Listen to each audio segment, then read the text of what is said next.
Goeiedag al die jorries. Ek is baie opgewonde as ek hierdie week met julle gesels. As alles reg verloop, sal die graad 7 leerders op 1 Junie skool toe kom. Die ander grade sal dan geleidelik terugkeer, soos die departement van onderwys dit vir ons aandui.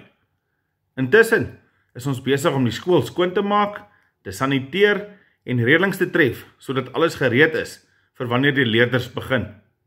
'n Baie belangrike skrywe rondom die hantering van die COVID-19 situasie by die skool sal hierdie week aan ouers via die WhatsApp groepe en op die D6 School Communicator platform gestuur word.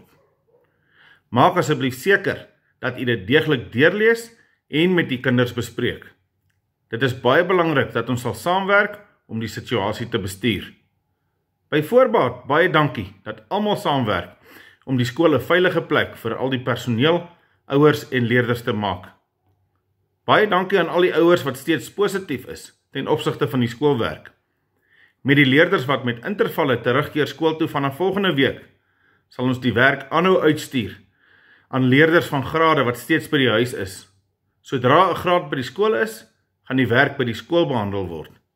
Weereens baie dankie aan elke jorrie leerder, ouer en personeellid wat positief en pligsgetrou is gedurende hierdie tyd. Baie geluk aan al ons leerders wat uitstekend gevaar het tydens die radikale redenaarskompetisie wat aanlyn plaasgevind het.